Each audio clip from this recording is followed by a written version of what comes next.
Society. I'm so glad that National Gallery Singapore can be part of the wonderful Through the Lens program.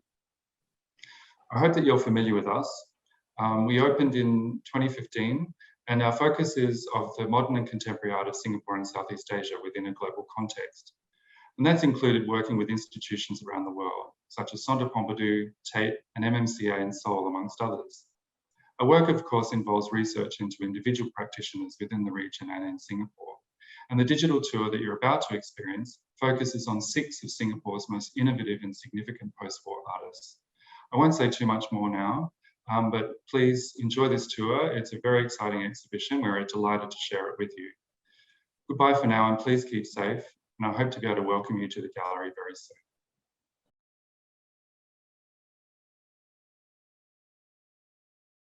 Welcome to the exhibition Something New Must Turn Up, 6 Singaporean artists after 1965. This is a joint exhibition of 6 solo presentations of artists Chen Siok-tin, Muhammad Din Muhammad, Goh Beng Guan, Entour, Jafar Latif, and Lin Sensing. The title of this exhibition, Something New Must Turn Up, is actually derived from a phrase by the then president of the Modern Art Society in Singapore, Ho Ying, who said, "Strictly speaking, realism has passed its golden age.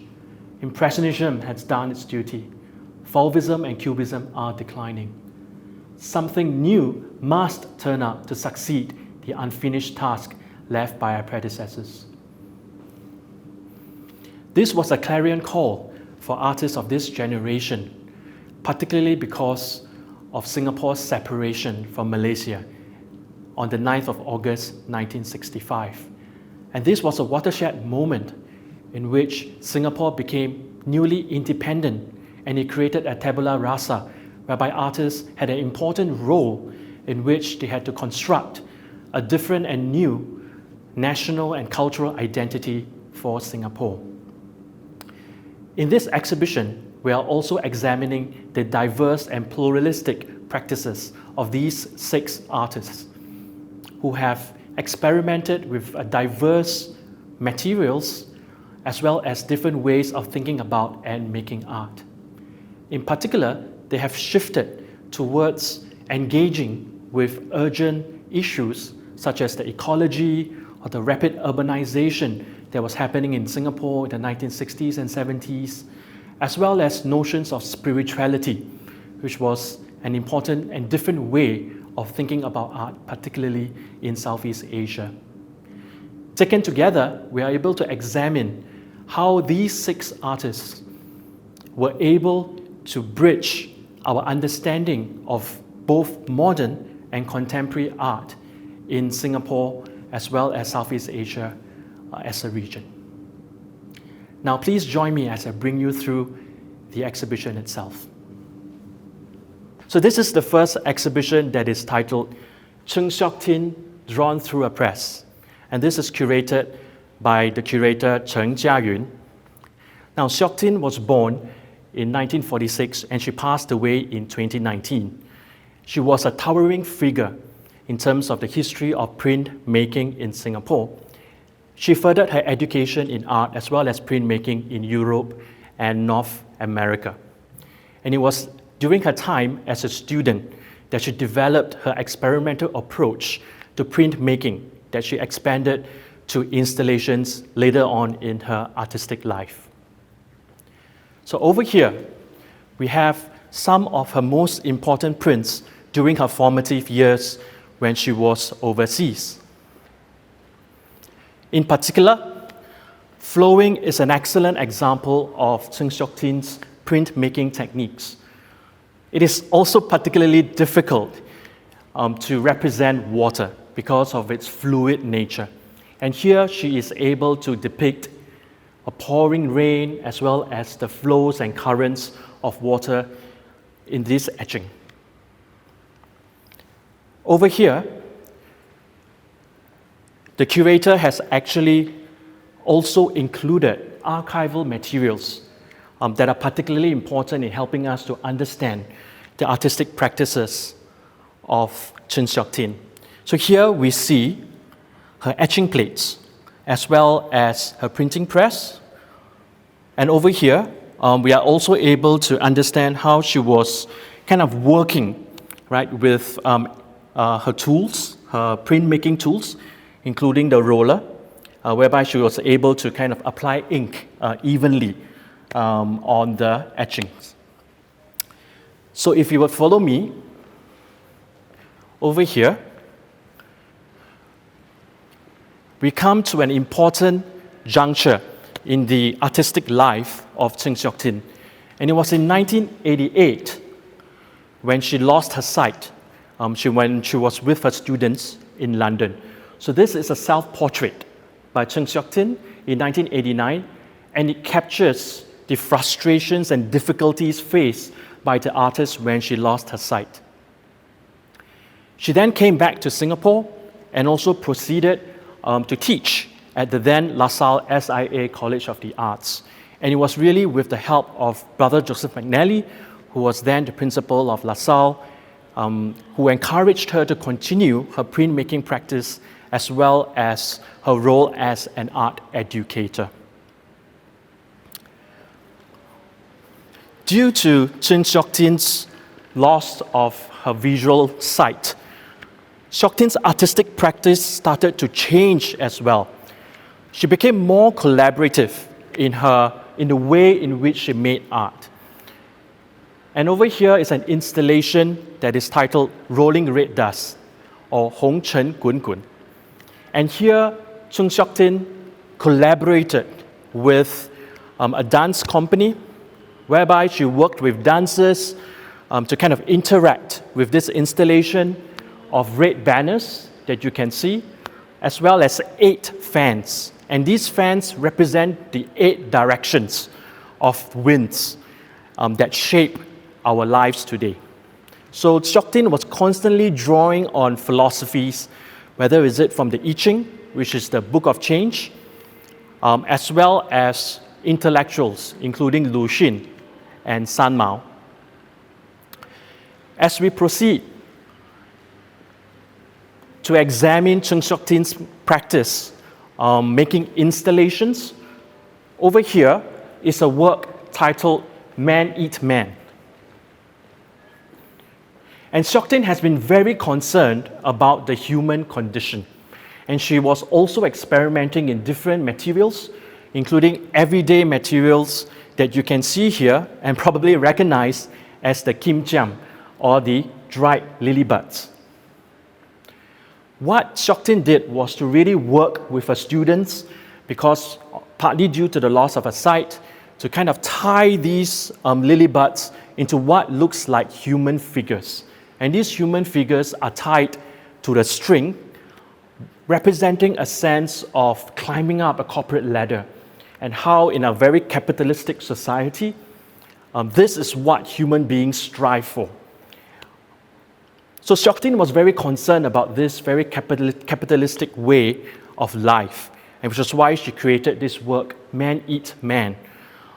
And here in the center of the installation is a text that's taken from Lu Xun that talks about the human condition and how humanity itself needs to rethink and rework, how we relate to each other beyond the search for, our own kind of economic goals. So if you will look closer, there's also a table with a plate with a kim chiam that denotes the idea of consuming and how we consume one another in a capitalistic society. So next, we will move on to Muhammad Din Muhammad over here. And the title of this exhibition is Muhammad Din Muhammad, the Mistaken Ancestor. So this exhibition is curated by Sabir Mustafa as well as Teo Hui Min. So in this exhibition, we explore the very diverse practices of Muhammad Din Muhammad, because he was a polymath. And Muhammad Din Muhammad himself, was a writer, he was a composer, he was also a collector of Southeast Asian artifacts, he was a traditional healer, a silat guru, and of course, an artist himself. So I think all these different aspects of his practice came together through him as a Sufist mystic. So I will now introduce you to Muhammad Din Muhammad's works, and in particular, his very long-term project that's titled The Gallery Mystic from 1975 to 1990. So this was a project that he worked with his wife, Hamidah Jalil, and it was really in their flat, which is really a 3-bedroom flat that's provided by, of course, from the government. It's got the Housing Development Board. And in this small flat, he collected and contained hundreds, if not thousands, of cultural artifacts that he considered having kind of drawn from cultural sources from Southeast Asia. And in particular, Islamic influences was his focus. So on my right, you can see some of the textiles that he had collected from the region, including cuirass, weapons, shields, and on my left, you are also able to see some of the other cultural artifacts, including manuscripts containing knowledge about traditional medicine, as well as plates, and over here you can see other artifacts that he collected from his many travels throughout Southeast Asia. So this is a project titled Gallery Mystic, whereby Muhammad Din Muhammad worked closely with his wife, Hamidah Jalil, who's also an artist, to really examine the notion of what is Islamic art in Southeast Asia. So over here, we have one of the most important works by Muhammad Din Muhammad titled Earth Energy. And if you were to look closer, you are able to see how Muhammad Din Muhammad was using different kinds of organic materials, such as wood, beads, as well as branches and things that one would find in the natural world. Because for Muhammad Din Muhammad, as a Sufist, these materials contain energy, which relates back to the title of this work as Earth Energy. And over here, we see his representations of Mecca and Medina, and these two cities are connected by a beads. For Muhammad Din Muhammad, wood is particularly important because it embodies a kind of talismanic energy. And this notion of spirituality is central to the artist's notion of art itself in Southeast Asia that challenges traditional or conventional notions of modern art, in particular modern art that's purely focused on formalistic or aesthetic properties. Because for Muhammad Din Muhammad, the spiritual remains the core of his art making. So over here, we move on to Muhammad Din Muhammad's interest in Islamic calligraphy. So in this work, we are able to see how he was able to bring in his performative practices to Islamic calligraphy, using his body and his hands to create these strokes that, of course, we are now able to recognize as being derived from Islamic or Quranic text. Over here is Muhammad Din Muhammad's major work that's titled The Pyramid of Soul. And he created this drawing in order to capture his idea or notion of the Aleph that dominates the entire work itself. And the Aleph is, of course, the first alphabet of the Arabic language. And here we see more than 200 coconuts forming the base of these assemblage installation, if you want to call it. And on each side, we see his assemblage sculpture, in a way kind of concentrating Earth's energies into the central aleph that we see in this work. So on my left, so this is the work itself, Pyramid of Soul, in which the curators were able to realize, because this was a work that Muhammad Din Muhammad wasn't able to realize in its full entirety when he was alive. If one is to look closer, you are able to see, of course, his use of wayang kulits. So Muhammad Din Muhammad was constantly kind of bringing in his collection of Southeast Asian artifacts into his practice, drawing their mystical energies into his work. The title of this exhibition is Goh Beng Guan, Nervous City, and is curated by Jolene Loh.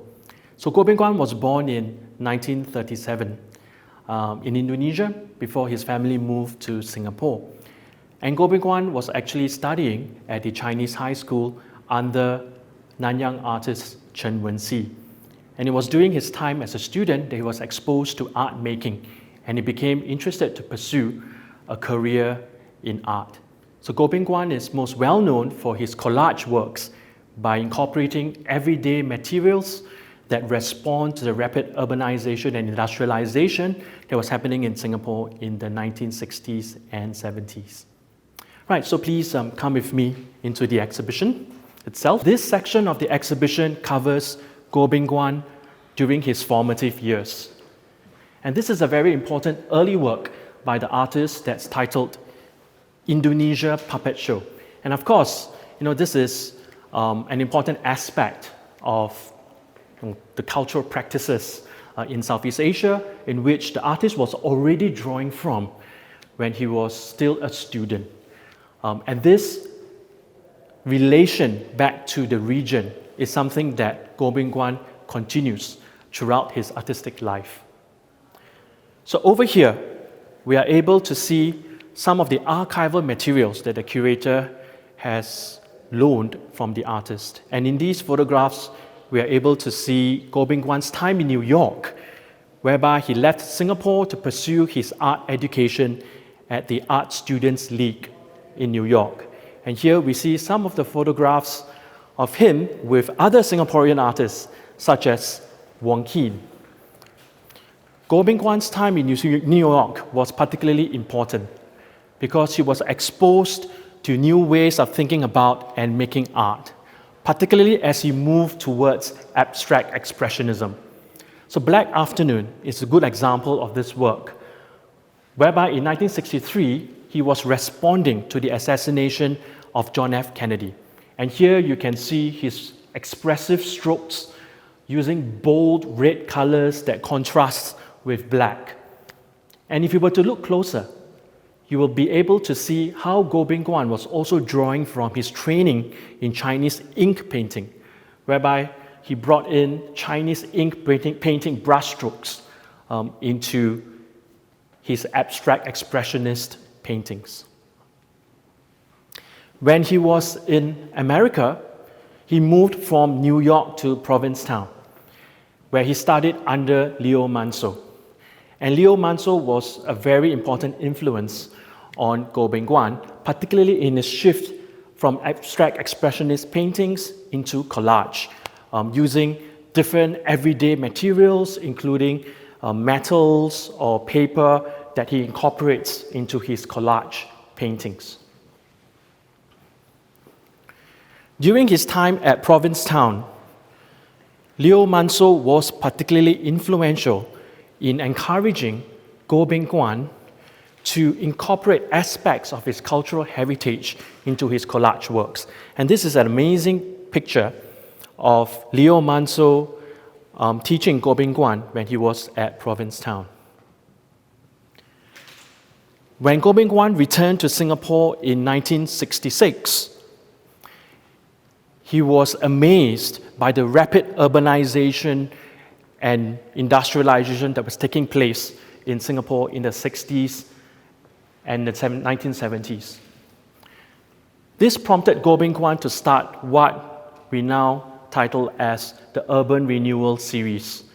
So this work at the top is titled Kreta Ayah, Urban Renewal, which is Goh Beng Kwan's response to the rapid gentrification of Chinatown in Singapore. And below is a work titled Urban Renewal, whereby we are able to see Goh Beng Kwan's use of very bright colors to capture the architectural forms of the changing urban scape in Singapore. Goh Beng Kwan was also particularly influenced by the Balinese peasant painters who had exhibitions in Singapore organized by the Alpha Gallery in the 1970s. And the Balinese peasant painters were known for using very vibrant colors to capture the festivities in Bali. And Goh Beng Kwan was particularly influenced by them and incorporated these bright colors into his paintings as well. Here is a work by Goh Beng Kwan titled Iron Defense. And this work is highly experimental in how Goh Beng Kwan was using everyday materials, particularly industrial materials that you can see. Now, if you were to look closer, we can see his use of rusted gears, bolts, nuts, pipes, and other forms of familiar industrial materials that are derived from the rapid kind of industrialization that characterized Singapore's economic growth in the 1970s and 80s. But Goh Beng Kwan himself was particularly concerned about Singapore's national defense, which he felt was important for any independent country, which was why he produced this work, Iron Defense, whereby a country's industry could be harnessed as a form of a nation's national defense. This exhibition is titled Entour, The Sixth Sense, and is curated by Lin Sensing. Entour is an interdisciplinary artist who studied at the Nanyang Academy of Fine Arts before pursuing her further education in London. It was in London that she was exposed to the Bauhaus School that questioned the categories of fine art, craft, and design, whereby all these different practices were actually interconnected and brought together. Entour studied textiles in London, and she became well known for making what we call as cloth works today. Entour, through her Bauhaus practice, has actually broken down the categories of art, craft, and design by creating works across diverse media, including cloth works, sculpture, works on paper, as well as works that incorporate Chinese ink painting into her artistic practice. Over here, we are able to see Entour's early experimentations in cloth works. And Eclipse is an exemplary work that was done in 1983. Entour is an artist who draws her sources from nature, including, of course, natural phenomena such as the eclipse. And here, if you were to look closer, you are able to see how Entour was able to create different folds that enables us to see or experience the effect of an eclipse through gradual gradations of light and color. That's really much created by her folds that we see over here. From Eclipse, we are also able to see her work in terms of sculpture. And Rim of Infinity is a work cast in bronze. And what Entour was trying to do was really to play with the materiality of bronze itself that symbolizes hardness, stability, solidity.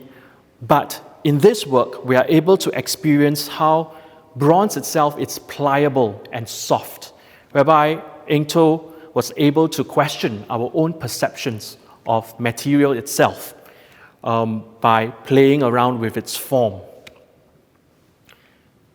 Over here, Entour moved towards her experimentations in different materials, including paper. It was during her residency in Japan that she was particularly exposed to paper making, and she began to incorporate Chinese ink or ink practices into her paper works. And here we can actually see a range of her works on paper that she continues to experiment and work with today. And this side of the exhibition continues Entour's kind of research and experimentations into different architectural forms from the region. Of particular importance is her Kelong series. And here we are able to see how she was drawing from architectural forms that are very common in Southeast Asia, which is the fishing village or the Kelong. That's characterized by these stilts, right? And these stilts actually enable the whole structure of the house itself to remain above the water. So Entour was able to draw from this architectural form that we often see in Southeast Asia and incorporate it into her works, in particular the Kelong series. So lastly, this work, Four Winds, I think in many ways encapsulates Entour's practice in terms of her cloth works. Here again, she draws from nature, and in this instance, the wind rather than the eclipse. And if you were to look closer, you were able to see the different folds that Entour has created with these different gradations of color that gives the impression of movement, which is particularly important when we are thinking about how do we experience and represent the wind as an invisible and changing form. The title of this exhibition is Jafar Latif in the Time of Textile, and it's curated by Goh Ziying. So this exhibition examines the artistic practices of Jafar Latif, not just as a batik painter, but also as a batik painter who experimented with the medium of batik itself and shifted it towards abstraction. Later on, Jafar Latif was also known to experiment in computer art, and we'll be able to see some of his works of computer art in this exhibition. So Jafar Latif was born in 1937, and he passed away in 2007. So as a batik artist and batik painter, he was particularly known for his innovation in batik painting itself by developing different expressive techniques, as well as his incorporation of different dyes that he used that advanced the practice of batik painting in Singapore as well as Southeast Asia. So please join me as we enter the exhibition. In his formative years, this is a very early work by Jafar Latif titled Fortune Teller in 1967. As you can see, this is a figurative work in which Jafar Latif kind of incorporated different colors, forms, and shapes into this figure that is identified as a fortune teller. Now, this is a very rare figurative work by Jafar Latif because he quickly moved into abstraction, as you can see over here in this series that is titled the Wandering Series. Now, in this painting, and if you were to come closer, you're able to see the crackling effects of batik itself. And this is typical of batik textiles, whereby artists like Jafar Latif, who were kind of experimenting in batik painting, were able to bring in the techniques and aesthetics of batik textiles into batik painting. And over here, you're also able to see his use of fluid colors, as well as shapes and forms that are derived from nature. So on my left is another example of a batik painting by Jafar Latif as he quickly shifted towards abstraction. And this distinguished Jafar Latif as a batik painter from other batik painters in Singapore at this time, who were still very much in the mode of figurative batik paintings, including batik painters such as Sia Kim Joo and Chua Tian Ting. So Jafar Latif himself was also kind of experimenting in the different dyes and colors that you're able to see if you were to move closer, and how these colors and dyes were also spreading into each other. Well, the importance of Jafar Latif does not just end with him as a batik painter. He was also playing an important role as an art educator. In fact, he taught in various tertiary institutions, including the Baharudin Vocational Institute, the Institute of Technical Education, LaSalle College of the Arts, as well as the Nanyang Academy of Fine Arts. So here in these archival materials that the curator has made accessible and displayed, and presented in this exhibition, you are able to see Jafar Latif in his studio as he's working and also interacting with students.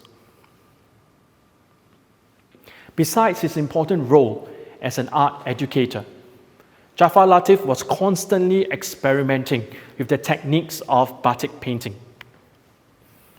And of course, by the time of the 1950s and 60s, batik painting was regarded as a Malayan or Southeast Asian art form. And why is it so? It's because of batik textiles itself as embodying or symbolizing a material or cultural form from the region. So in this particular batik painting, which is part of Jafar Latif's batik series, here we see how he was kind of innovating beyond the traditional use of the junting. And the junting is really a tool used by batik painters to apply wax onto the cloth itself.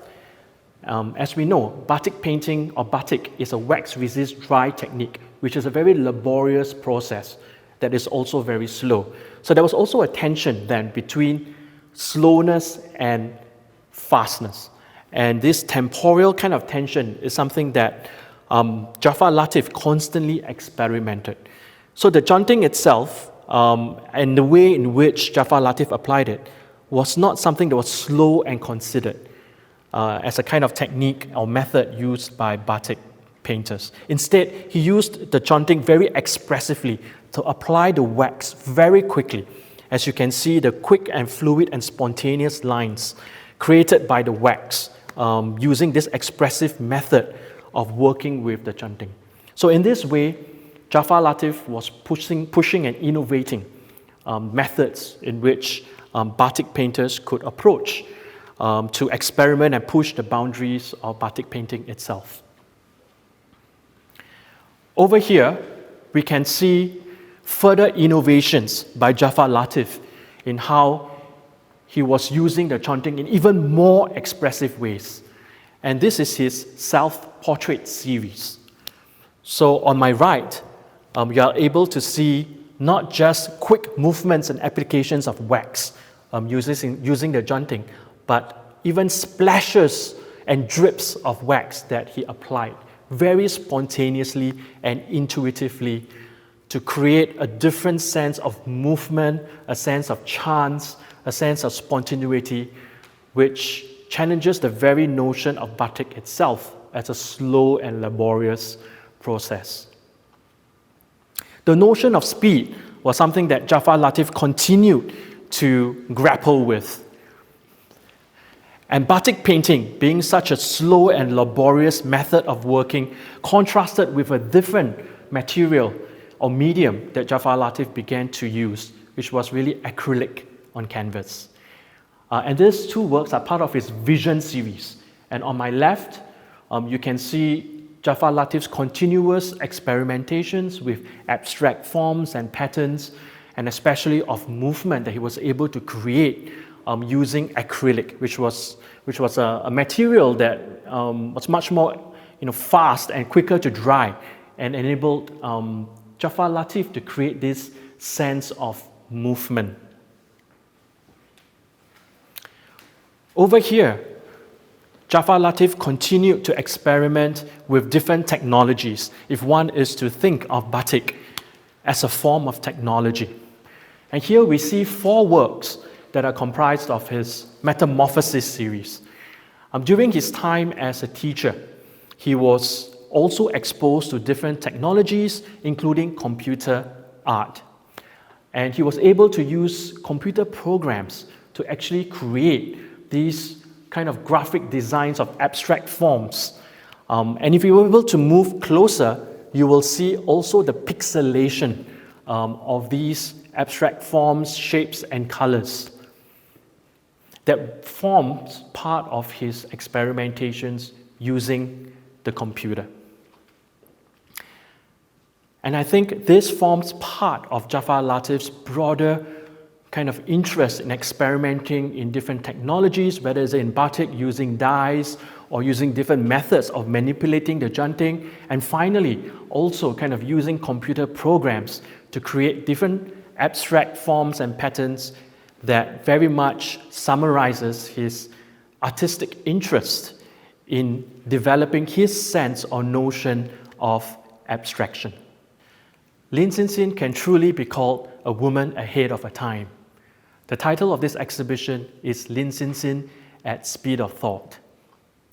At the artist's request, no photography, videography, or sound recording of any kind is allowed in this exhibition. Hence, we'll be walking you through this exhibition using installation views selected by the artists. Lin Sensing is truly a polymath, being a poet, writer, IT consultant, inventor. She composed musical compositions as well as made digital art. Lin Sensing studied under the Nanyang artists such as Liu Kang and Chung Tzu Ping. During her formative years, she studied painting, in particular under Chung Tzu Ping, and began to explore a wide range of subject matter, ranging from issues concerning computers to astronomy, as well as music. Being a trained mathematician, Lin Sensing was particularly interested also in making digital art later, using mathematical equations that she wrote, as well as computer programs to make digital art. During her earlier years, Sensing composed many poems, and these poems became inspirations for her paintings, which also included paper sculptures, as well as her interest in astronomy, as I mentioned earlier. Sensing continued to make paintings, but in 1994, that year marked an important turning point in her artistic practice. So in that year, Sensing renounced the paintbrush and began to use the PC mouse as a way of making art. Later on, she abandoned the PC mouse and began to use her fingers in order to make digital art. And this marked a very important phase of Lin Sensing's artistic practice after 1994, whereby she stopped making what she called analog paintings and began to solely make digital art, or 3D art, as she calls it. And this continued her interest in making art in relation to the virtual museum that she established in 1994. And it has been widely reported as the first virtual museum in the world. In this exhibition, you will be able to experience works by Lin Sensing, including her analog paintings, all the way from the 1970s to 1994. And you will also be able to see her digital works, which are being shown for the first time in public, including a dendrogram that captures all the different diverse and wide range of subject matters that she has engaged with throughout her artistic life, incorporated into a dendrogram. And this exhibition ends with her musical compositions, whereby we are able to experience, almost in a concert-like setting, these different musical compositions of what alludes to electronic music that also draws from certain musical traditions in Southeast Asia. In whole, we are able to experience the very diverse and interdisciplinary practices of Lin Sensing that has also come to characterize the works by the other 5 artists that we have shown in this exhibition, Something New Must Turn Up. We hope that you enjoyed this walkthrough of the exhibition, and we also hope that you have a chance to come and see this exhibition that ends on the 22nd of August this year.